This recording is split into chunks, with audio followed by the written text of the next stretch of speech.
I'm telling you, I understand Chris Sims is like the 100 yards is everybody's territory, and then the 10 yards after the 100 yards on the respective side of the field is just the home territory of a certain team, and if the other team breaches that territory, they get points. Okay? I understand all of that. I get it.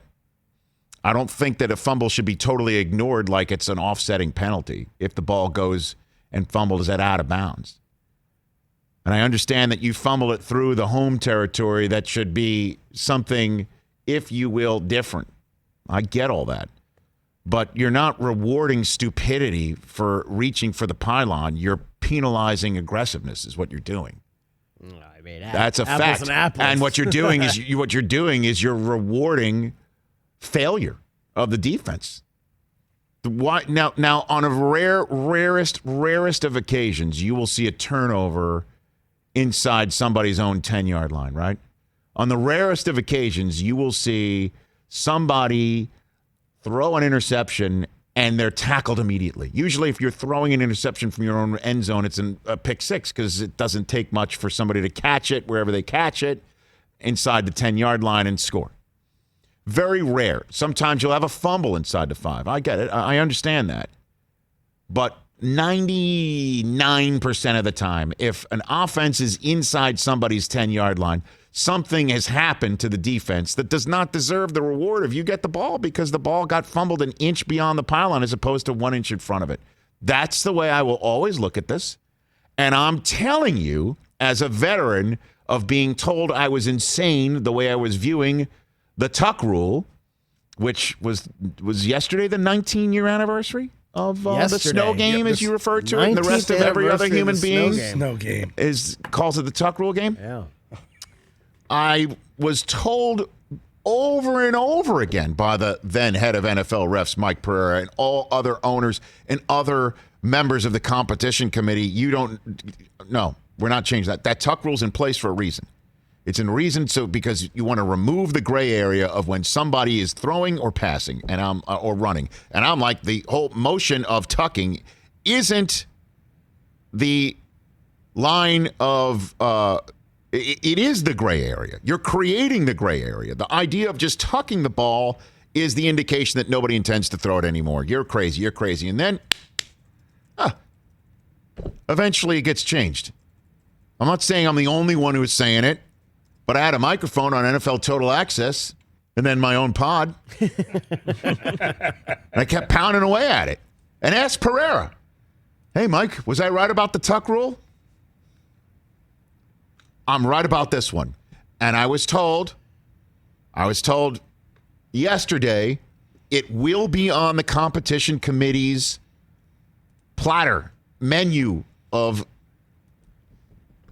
rules to discuss for another year in a row. If it was not at all possible to change this thing, it wouldn't be on the competition committee agenda. It wouldn't. It would just be, we're done with it. Okay, this is way down on the list of rules that need amended. Well, this happens on one hand per times a year. Actually, I was told it's happened.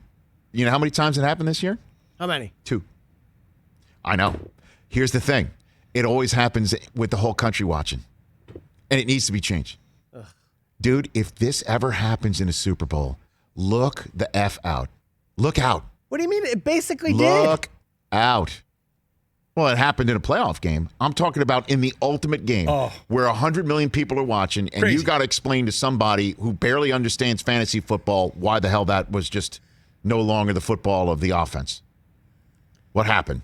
I'm telling you. There were how many plays this year? It happened twice. And how many times? It doesn't need change. All it has to do is happen in a big game once. Case in point, we spent an entire year having pass interference as a reviewable penalty.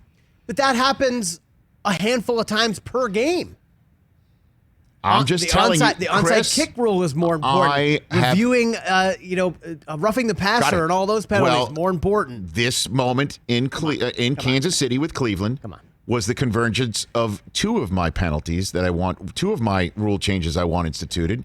The one that we're talking about, ball hitting pylon, and the other is a 15-yard penalty for helmet to helmet, or personal foul, 15-yard penalties are all reviewable. And that is also in the case of what happened in Kansas City. If it's not called, putting a flag on the field through replay.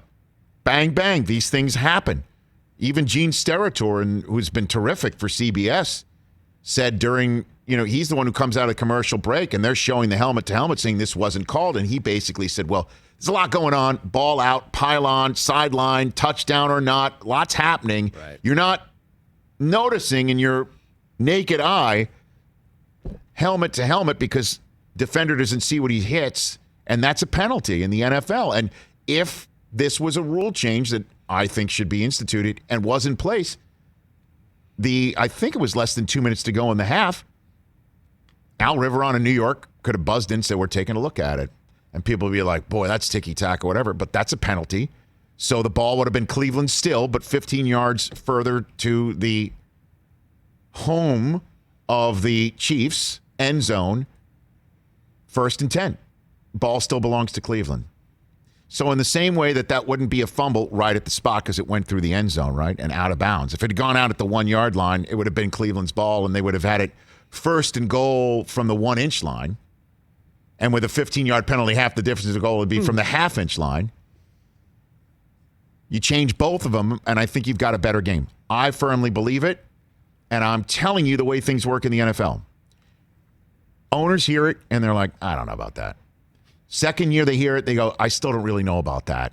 Third year, invariably it happens to their team, and they suddenly see the light.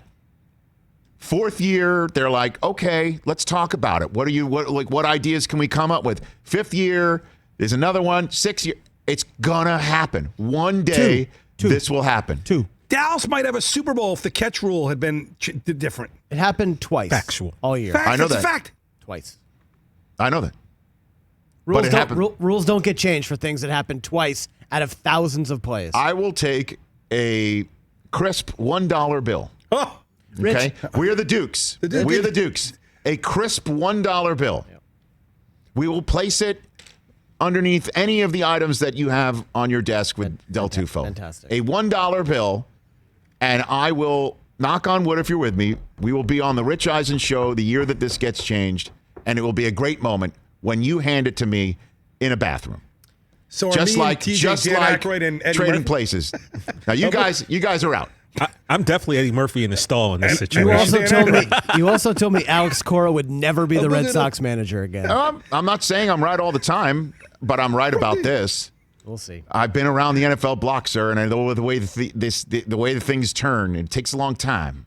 Hey, you watched all the way to the end. Thanks for that. Watch more right here.